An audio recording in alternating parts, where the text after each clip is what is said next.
बिस्मिल्लाहिर्रहमानिर्रहीम। आज का हमारा लेक्चर है जी jurisdiction of court.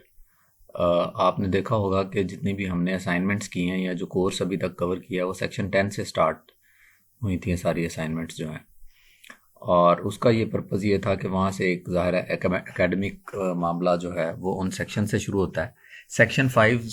Specifically deal करता है with the jurisdiction of court. Jurisdiction of court से मुराद है उर्दू में अगर कहें कि अदालत का इख्तियार समात। इख्तियार समात यानी कि ऐसी अदालत जिसको किसी भी इशू पे फ़ैसला देने का इख्तियार दिया गया हो। अब ये इख्तियार कहाँ से आएगा? इख्तियार आएगा जी लॉ से या आइन से। यानी कि कोई भी अदालत अपने आप या ख़ुद से जो जुरिस्डिक्शन है वो एज्यूम नहीं कर सकती। जिस तरह कि अगर आप ये देखेंगे कि यह लिखा हुआ है द कॉन्स्टिट्यूशन ऑफ पाकिस्तान 1973, ये आर्टिकल 175 सब आर्टिकल 2 है, which states that no court shall have any jurisdiction save as is or may be conferred on it by the constitution or by or under any law। सो इससे इस article में ये लिख दिया गया कि अदालत जो भी समात कर रही होगी उसको या तो आइन के अंदर लिखा होगा, आइन का कोई आर्टिकल डील करेगा कि जी इस अदालत में इस तरह के इश्यूज जो हैं वो जाएंगे और उन पे वो मुकदमात सुन के उनका फैसला करेगी, या फिर कोई लॉ जिस तरह के कंपनीज एक्ट एक स्पेशल लॉ है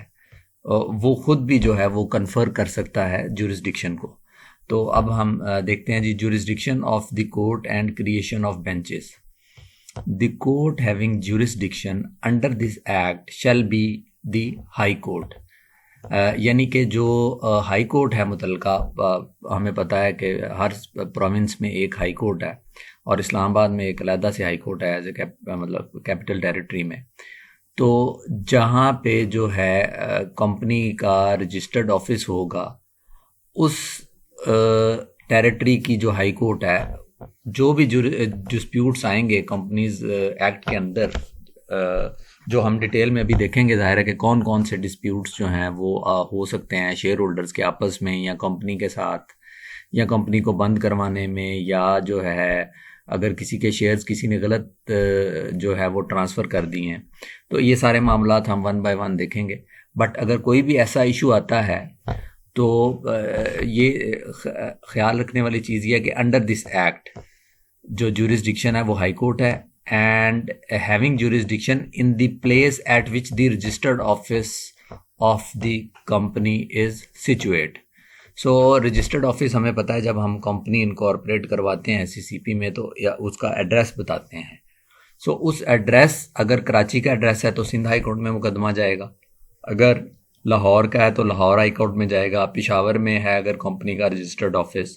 तो मुकदमा पेशावर हाई कोर्ट में जाएगा। Subsection 2 states notwithstanding anything contained in any other law no civil court as provided in the Code of Civil Procedure 1908 or any other court shall have jurisdiction to entertain any suit or any proceeding in respect of any matter which the court is empowered to determine by or under this act। अच्छा, subsection 1 में court को इख्तियार दिया गया। Court से मुराद है, ये देखें कैपिटल टर्म है, ऊपर डेफिनेशन दी गई है, कोर्ट से मुराद है हाई कोर्ट। सो हाई कोर्ट को ना सिर्फ सबसेक्शन 1 में ये इख्तियार दिया गया है, यहाँ पे जो कोड ऑफ सिविल प्रोसीजर में सिविल कोर्ट्स हैं उनकी जो ज्यूरिस्डिक्शन है उसको आउस्ट किया जा रहा है कि कोई भी जो सिविल कोर्ट है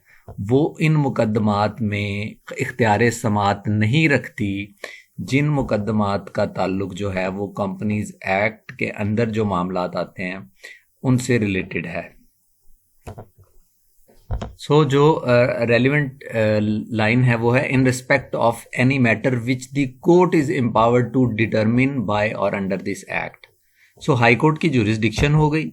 बट सिविल कोर्ट की साथ में आउस्ट कर दी लॉ ने, लेकिन कहा ये कि उन प्रोसीडिंग्स को सिविल कोर्ट नहीं ले सकती या एंटरटेन नहीं कर सकती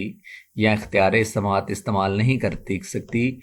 in respect of any matter, ऐसा जो मुकदमा है या इशू है which the court is empowered to determine. So court is empowered to determine by और अंडर दिस एक्ट. बाय और अंडर दिस एक्ट एक इम्पॉर्टेंट जो है वो टर्मिनोलॉजी है, यानी कि या तो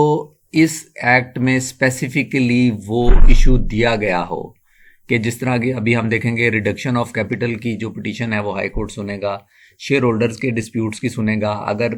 एनुअल जनरल मीटिंग या कोई मीटिंग की प्रोसीडिंग्स जो हैं वो इलीगली हुई हैं तो कोर्ट में वो चैलेंज की जा सकती हैं. डायरेक्टर्स की अपॉइंटमेंट जो है, इलेक्शन ऑफ डायरेक्टर्स, वो चैलेंज किया जा सकता है. वाइंडिंग अप जो है वो कोर्ट में जाएगी. सो ये मामला हम देखते हैं. बट ये हो गए by this act. Under this act से मुराद ये है कि कोई ऐसी वायोलेशन है जो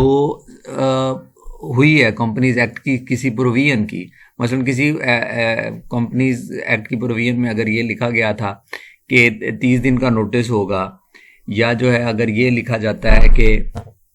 या जो कोई ऐसा मामला है कि जो फ़र्ज़ करें बोर्ड के इख्तियार में नहीं है, बोर्ड ऑफ डायरेक्टर्स के इख्तियार में, लेकिन वो असल में शेयर होल्डर्स की मीटिंग का इख्तियार है और बोर्ड ऑफ डायरेक्टर जो है वो उस काम की अप्रूवल दे देता है. तो वो वाले मामला जो हैं जो स्पेसिफिकली नहीं लिखे ऑल दो लॉ में कि जी ये वाली पिटीशन जो है वो कोर्ट सुनेगी, तो उन वायलेशंस को भी जो है वो हाई कोर्ट के पास जो है वो चैलेंज किया जा सकता है. देन सबसेक्शन 3 कहता है जी for the purposes of jurisdiction to wind up companies the expression registered office means the place which has longest been the registered office of the company during the 180 days immediately preceding the presentation of the petition for winding up. So इससे मुराद ये है कि हमने subsection में 1 में जब कहा कि रजिस्टर्ड ऑफिस जो है वो कंपनी का जहाँ पे होगा वहाँ पे पिटीशन जो है वो लाई करेगी या उस रेलिवेंट कोर्ट में जो है वो मुकदमा जाएगा. लेकिन कभी ऐसी भी सिचुएशन आ सकती है कि हो सकता है 3 साल कंपनी का ऑफिस कराची में हो और अगले 2 साल में जो है वो ऑफिस लाहौर में चल रहा हो. सो इसलिए लॉ ने ये क्लियर कर दिया कि during the 180 days immediately preceding the presentation of the winding up,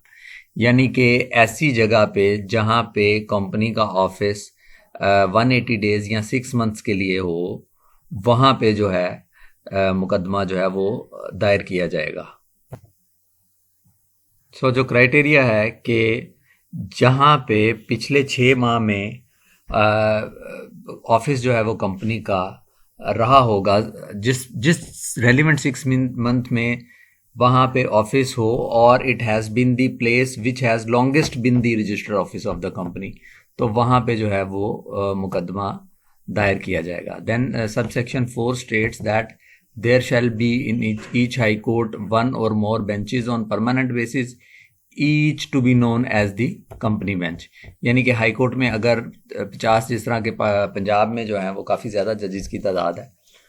अगर 50 जजेस हाई कोर्ट के इस टाइम काम कर रहे हैं तो वहाँ पे स्पेशल जो बेंच है कंपनी बेंच, उसको जो है वो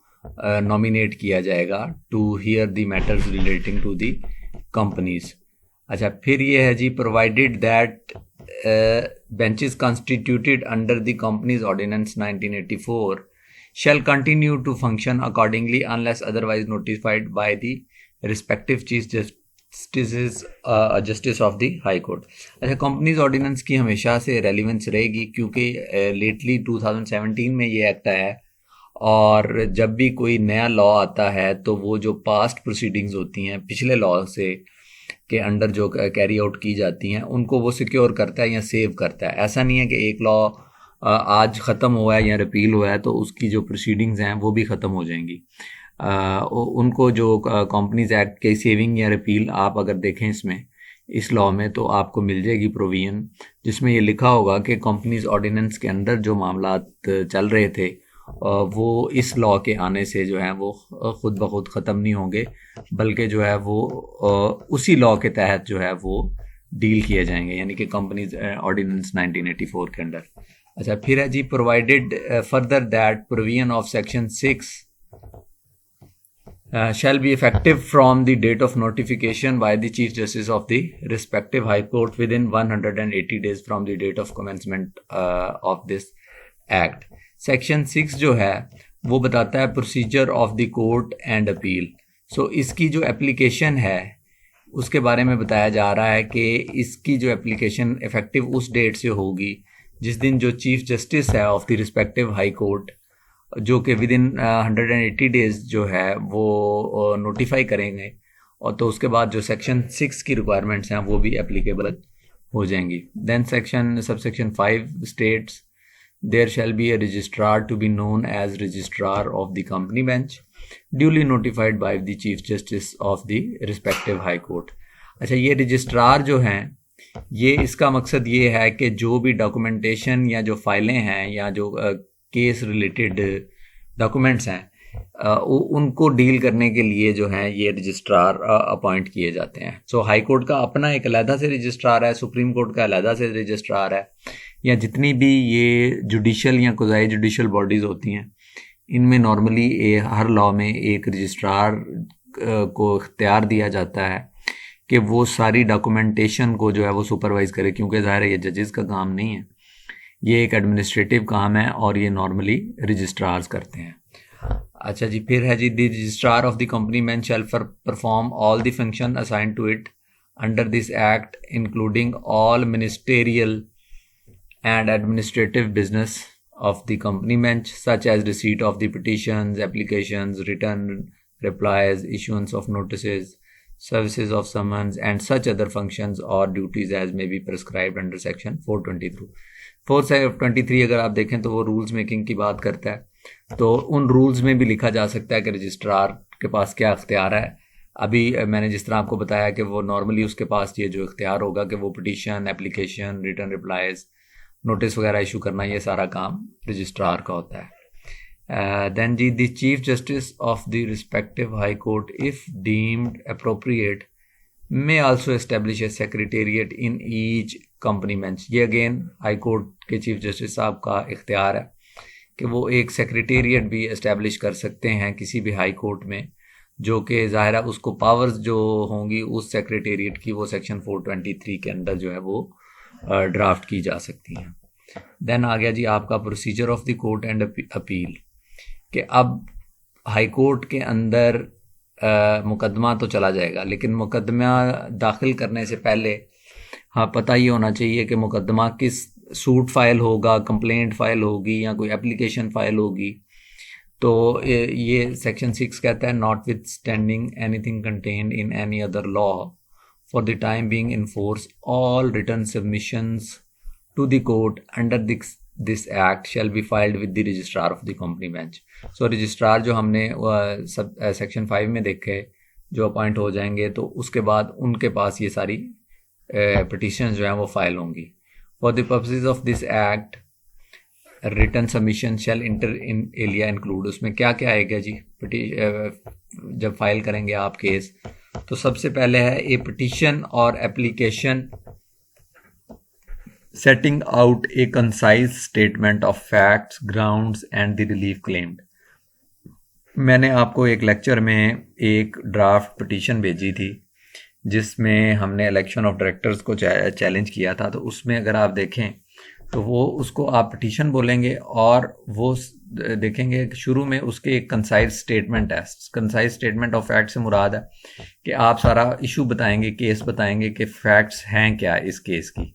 साथ में उसके बाद आप क्या बताएंगे, ग्राउंड्स जहां भी लिखा हो तो आपने समझना है कि ये लीगल रीजनिंग आपने देनी है कि जो फैक्ट्स आपने ऊपर बताई हैं क्यों आप समझते हैं कि इन फैक्ट के साथ फलां लॉ की या किसी ख़ास सेक्शन की जो है वो वायलेशन हुई है. सो ग्राउंड्स में जनरली जो है वो लॉ की जो वायलेशन है उसको उनकी डिटेल बताई जाती है कोर्ट को कि जी अगर ये इलेक्शन ऑफ डायरेक्टर हुआ है या इस डेट को हुआ है तो किस सेक्शन में जो है ये लिखा हुआ है कि ये सेक्शन 3 साल में ही होना था, या और भी जो भी इसके अलावा वायलेशन है वो आप बताएंगे. और लास्टली क्या बताएंगे, रिलीफ क्लेम्ड. रिलीफ क्लेम्ड से मुराद ये है कि जब आपकी फैक्ट्स भी आ गई, ग्राउंड्स भी आ गई, तो आप कोर्ट से प्रेयर मांगेंगे कि जी अब इन फैक्ट्स और लॉ के लिहाज से अदालत को ये फैसला करना चाहिए। अच्छा, फिर जी जब एक पार्टी ने पिटीशन फाइल कर दी, अब उसके जवाब में जो दूसरी पार्टी है वो रिटर्न रिप्लाई फाइल करेगी। रिटर्न रिप्लाई में वो ज़ाहिर है जो फैक्ट स्टेट की हैं पिटिशनर ने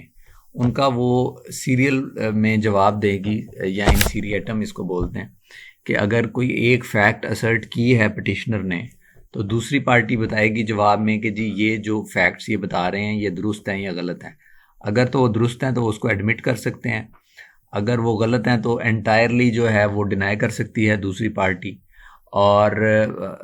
पार्टली डिनाइल और पार्टली एडमिशन भी हो सकता है। लेकिन साथ में इसके ज़ाहिर है जो भी बंदा करेगा असर्ट कोई भी चीज़, तो उसके साथ वो अभी हम नीचे भी देखेंगे कि वो एविडेंस भी उस चीज़ की लगाएगा। पर्टिकुलर्स ऑफ सेट ऑफ से मुराद ये है कि अगर एक कंपनी कहती है कि जी 10 लाख रुपए का इशू है हमारा,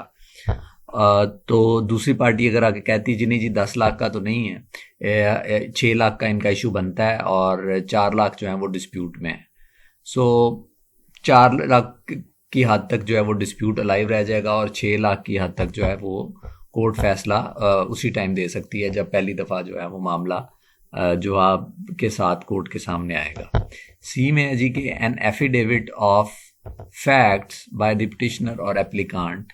or respondent as the case may be, including affidavits if required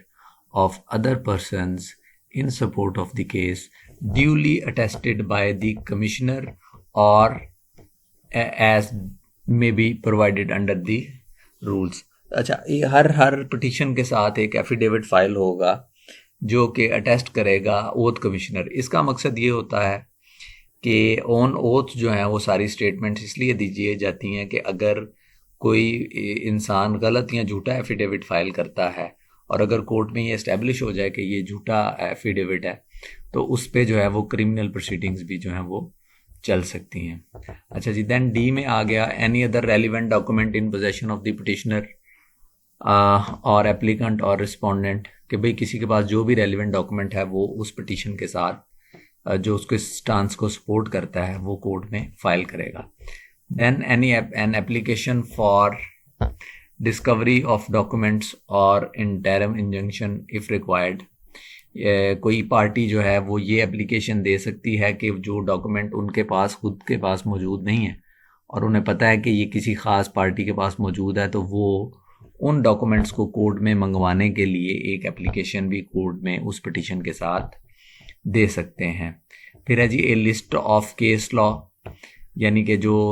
हमें पता है जो पुराने केसेस हैं उनकी एक लिस्ट दे सकते हैं कि ताकि जब कोर्ट के सामने मामला जाए तो कोर्ट जो है वो पास्ट में जो उसी तरह के प्रेसिडेंट्स हैं उनको मद्देनज़र रखते हुए फ़ैसला करे। फिर जी में है जी address for affecting service, mobile number, email and fax, ये पार्टीज़ के इसलिए ज़रूरी हैं देना ताकि उनको नोटिस भेजा जा सके और फिर वो कोर्ट उनका मुकदमा जो है उसकी कॉपी उनको भेज देता है ताकि वो आके उसका जो है वो जवाब फाइल करें। और एच में है any other document as may be required by the registrar of the company bench. So जब पिटीशन रजिस्ट्रार साहब के पास पहुंच गई है तो वो खुद से भी कोई ना कोई डॉक्यूमेंट पार्टी से मांग सकते हैं। इससे आगे जो सारा प्रोसेस लिखा हुआ है सेक्शन 6 में वो सेल्फ एक्सप्लेनेटरी है, यानी कि ये सारे डॉक्यूमेंट्स जब आ जाएंगे कोर्ट के सामने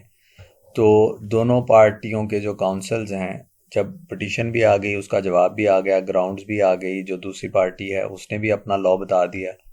तो फिर जज साहब बारी बारी दोनों पार्टीज़ के आर्गूमेंट सुनेंगे और आर्गूमेंट सुनने के बाद जो है उस केस पे वो जो है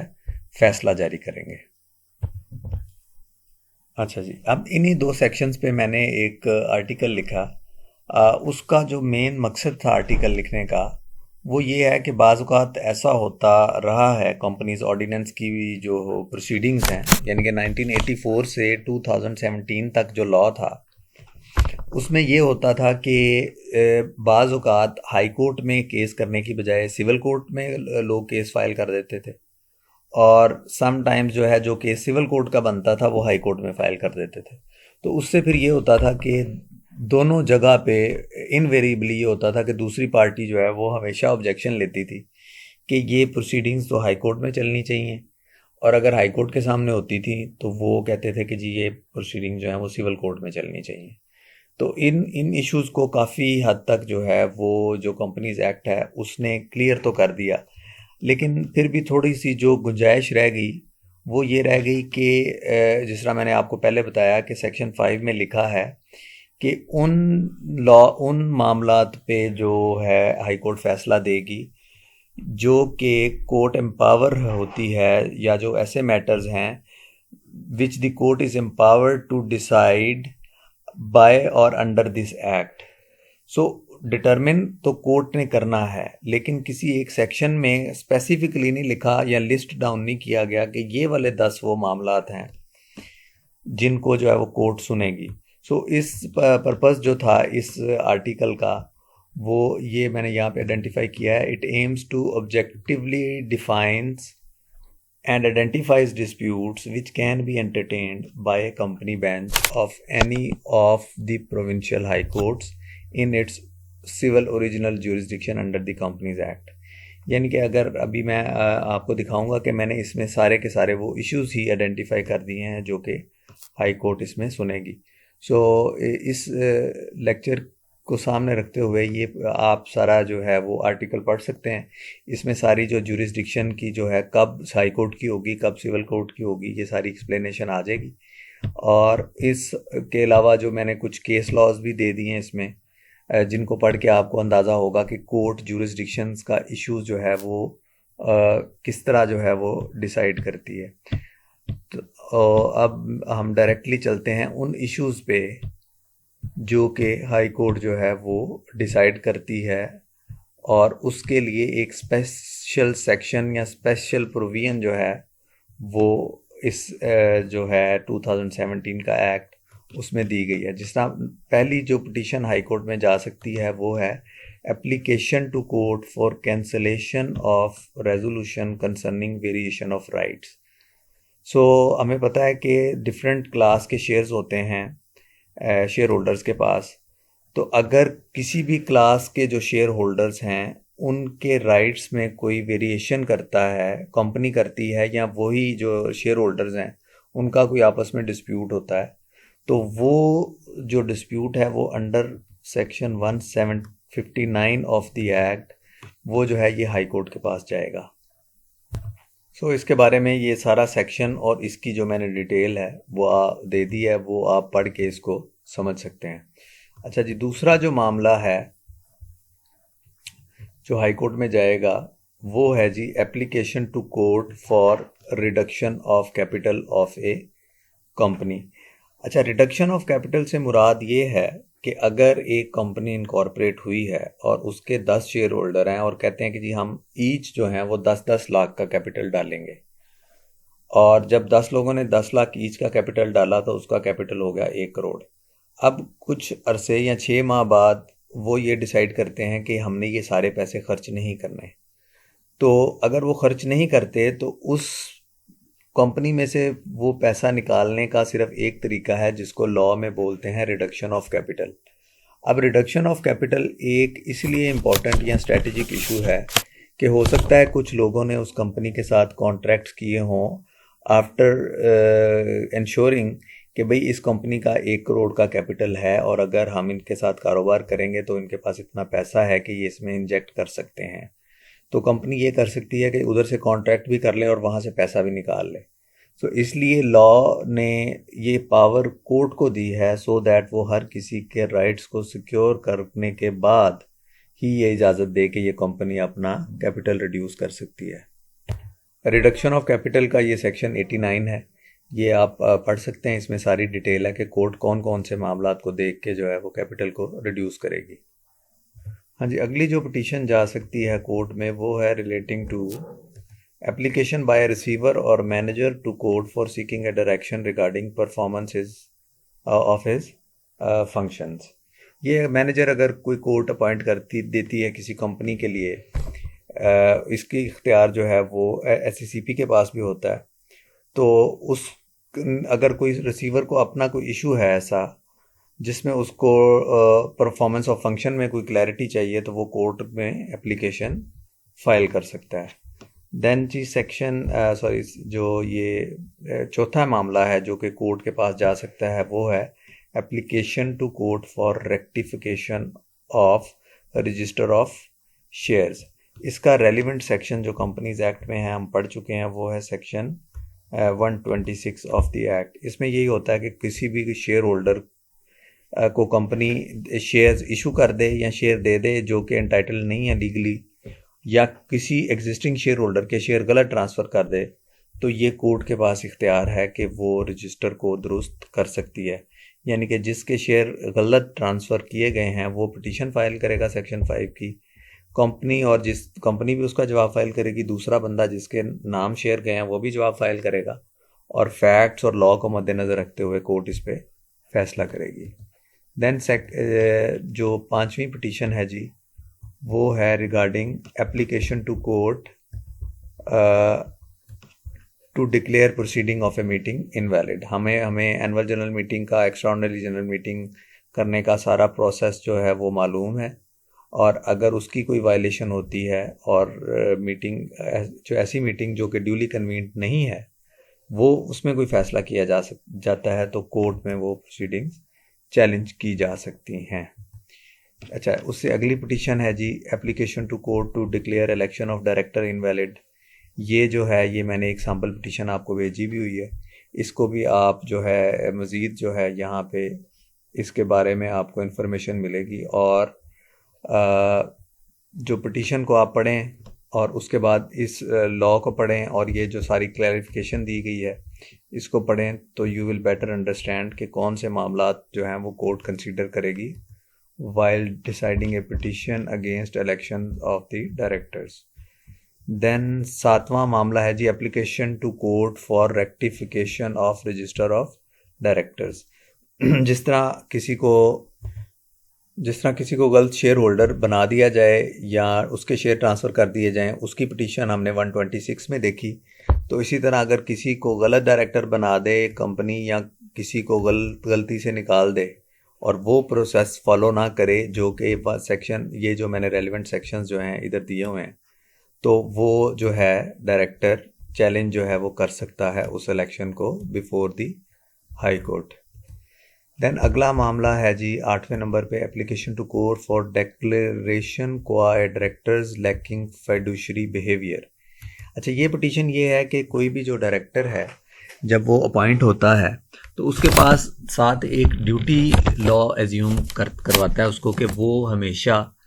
ट्रस्ट में वो ड्यूटी को होल्ड करेगा और हमेशा कंपनी के हक में वो फैसला करेगा जो कंपनी के हक में बेहतर है। तो ये एज्यूम किया जाता है हर लॉ में या किसी भी पब्लिक ऑफिस होल्डर के लिए। तो अगर वो उस क्राइटेरिया पे या उस मुकाम पे पूरा नहीं उतरता तो डिक्लेयर कर सकती है कोर्ट के इस बंदे ने जो फैसला किया है वो कॉन्फ्लिक्ट करता है with the interest of the company, क्योंकि डायरेक्टर ने अपने जो मुफाद को बालातर रखा और कंपनी के मुफाद का ख्याल नहीं रखा। तो इन मामलात को देखते हुए भी कोर्ट जो है वो फैसला दे सकती है कि ये डायरेक्टर जो है इसकी फाइडुशरी जो है वो ड्यूटीज़ पूरी नहीं की, और अगर ये साबित हो जाए तो उस डायरेक्टर को उस कंपनी की डायरेक्टरशिप से हाथ धोना पड़ सकते हैं। अच्छा, नौवीं जो पिटीशन है जी वो है जी application to court against seizure of documents by registrar, inspector or investigation officer. So अगर किसी कंपनी में कोई इंस्पेक्टर या इन्वेस्टिगेशन ऑफिसर अपॉइंट करती है सीसीपी, और वो कोई डॉक्यूमेंट्स जो है वो कंपनी के सीज कर देता है जो इंस्पेक्टर है, और कंपनी अगर समझती है कि इन्होंने इलीगली किया है तो वो कोर्ट में जो है वो कंपनी एप्लीकेशन दे सकती है इंस्पेक्टर के अगेंस्ट। अच्छा, अगली 10वीं जो पिटीशन है जी वो है application to court in result of a report of inspector to wind up the company. यानी कि अगर जो इंस्पेक्टर जिसके ऊपर बात हुई है वो अगर रिपोर्ट दे देता है कि ये कंपनी को बंद किया जाए तो उस रिपोर्ट को हाई कोर्ट में शेयर होल्डर्स जो हैं वो चैलेंज कर सकते हैं। 11वीं पिटीशन जो है वो है जी application to the court to approve merger and reconstruction of the companies. ये लॉ ये कह रहा है जी कि जो दो कंपनियां हैं वो आपस में मर्ज भी हो सकती हैं और एक से ज़्यादा कंपनी में डीमर्ज भी हो सकती है। सो अगेन ये इसमें सारे क्रेडिटर्स इन्वॉल्व होते हैं, शेयर होल्डर्स इन्वॉल्व होते हैं, जो भी लोग कंपनी से डील कर रहे हैं। तो इसलिए ये इख्तियार कोर्ट को दिया गया है कि वो उन सब के इंटरेस्ट को वॉच करते हुए ये फैसला करे। देन 12वीं जो पिटीशन है जी वो है application to court against prejudicial behaviour of management of the company. अच्छा जी, ये ऐसी पिटीशन है जो कि नॉर्मली माइनॉरिटी शेयर होल्डर्स जो हैं वो लेके जाते हैं कोर्ट में, क्योंकि हमें पता है कि शेयर होल्डर्स जिसके पास भी 75% शेयर होल्डिंग है वो सारी कंपनी को कंट्रोल भी कर सकता है और उसके सारे फैसले जो है वो कर सकता है। लेकिन इसका ये मतलब हरगिज़ नहीं है कि वो 75% वाला बाकी 25% के इंटरेस्ट के ख़िलाफ़ फैसले करना शुरू कर दे, या ऐसा कोई एक्शन ले जिससे उनके जो राइट्स जो हैं वो प्रेजुडिस हों या उनको किसी नुकसान का कोई ख़तरा हो। अगर ऐसी कोई पोजीशन आती है तो ये जो सेक्शन है इसके जो रेलिवेंट सेक्शन है जी वो है सेक्शन 286। इसको अगर आप देखेंगे तो उससे जो है ये अंदाज़ा हो जाएगा कि ये शेयर होल्डर्स किन किन ग्राउंड्स पे जो है वो चैलेंज कर सकते हैं कंपनी। आल्दो के कंपनी के जो 80% या 85% शेयर होल्डर्स हैं वो कॉम्पिटेंट तो हैं, लेकिन अगर इस सेक्शन में जो इश्यूज दिए गए हैं उनको साबित कर देती है शेयर माइनॉरिटी शेयर होल्डर्स जो हैं वो ये साबित करते हैं कोर्ट में कि जो इश्यूज हैं इस कंपनी के these are not being conducted lawfully और फ्रॉडुलेंटली कंडक्ट किए जा रहे हैं जो अफेयर्स हैं, या इस तरह काम कर रही है कंपनी जो कि मेमोरेंडम में नहीं दिया गया, या कोई मैनर ऐसा है which is oppressive to the members or the creditors. ठीक है ना जी। और इसी तरह अगर अनफेयरली प्रेजुडिस कर रहा है जो मेजोरिटी है to the minority shareholders, तो इन मामलात पे जो है जो पिटीशन जो है वो हाई कोर्ट में फाइल की जा सकती है। और कोर्ट इसमें इन मामलात में नॉर्मली जो फैसला देती है वो ये करती है कि क्योंकि यहाँ पे देखें लैक ऑफ ट्रस्ट क्रिएट हो जाता है माइनॉरिटी शेयर होल्डर्स का और मेजोरिटी का, तो नॉर्मली कोर्ट ये फैसला करती है, मेजोरिटी को ये डायरेक्शन दे देते हैं कि भाई ये जो 5% शेयर होल्डर्स हैं इनके शेयर्स की जो वैल्यू बनती है, फेयर वैल्यू जो कि चार्टर्ड अकाउंटेंट जो है वो डिटरमिन करता है, उतने पैसे उनको दिलवा देते हैं ताकि जो है ये मामला